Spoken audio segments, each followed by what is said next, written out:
नमस्कार जी। मैं आज आपको गाज की कहानी और गाज का व्रत करने की विधि बता रही हूँ, आप सुने।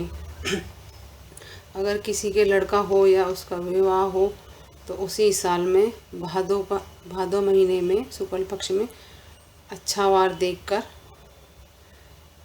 ये व्रत करते हैं और इसका पूजन कर 7 जगह 4-4 पूड़ी थोड़ी थोड़े हलवा रखकर कपड़े रखे रुपये रखकर हाथ फेर कर साड़ी ब्लाउज कपड़े रखकर जो भी है श्रृंगार का सामान हाथ फेरें और एक जल का लोटा 7 गेहूं के दाने हाथ में लेकर गाज की कहानी सुने और इसके बाद सारी पूरी ओढ़ने पर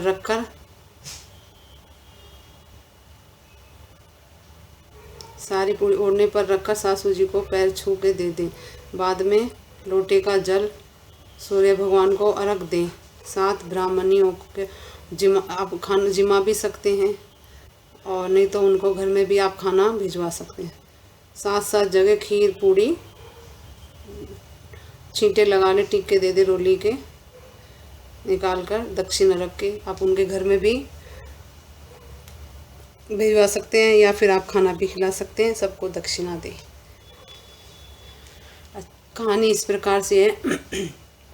एक राजा और एक रानी थे, उनके संतान न थी। तब रानी बोली, हे गाज माता, अगर मेरे गर्भ रह जाए तो मैं तेरी हलवे की कढ़ाई कर दूंगी। इसके बाद रानी के गर्भ रह गया, रानी के लड़का हो गया, वह कढ़ाई करना भूल गई।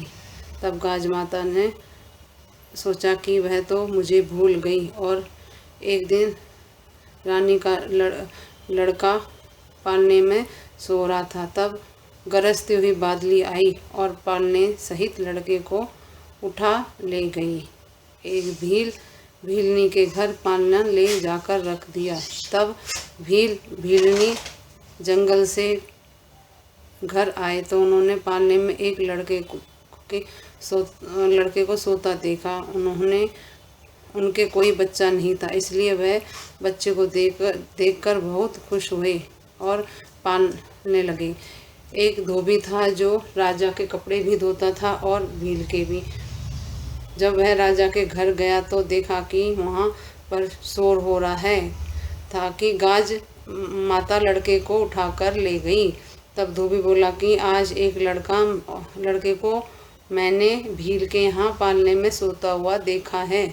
जब राजा ने भील को बुलाकर लाया, तब भील आया और राजा ने पूछा, तेरे घर लड़का कहाँ से आया है?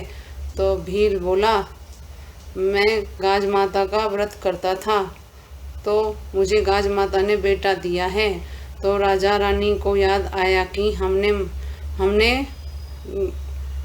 माता की हलवे की 2 कढ़ाई बोली थी जो नहीं करी हैं, इसलिए हमारा बेटा चला गया है। तब रानी बोली, हे गाज माता, मेरा बेटा ला दो। मैंने जितनी बोली थी उससे दुगनी कढ़ाई करूँगी और गाज माता खूब धूमधाम से उद्यापन करूँगी, पूजन करूँगी। तब गाज माता ने उनका लड़का वापस ला दिया।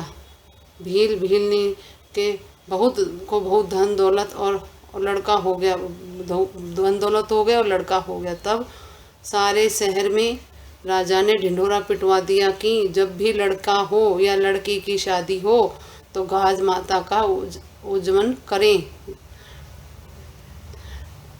गाज माता के जैसे रानी को लड़का दिया, भीलनी को धन और लड़का दिया, वैसा सबको दे। इसके बाद विनायक जी की मतलब कि गणेश जी की कहानी कहूँगी, आप सुनना। नमस्कार। मेरे चैनल को लाइक करें, सब्सक्राइब करें, शेयर करें। नमस्कार जी।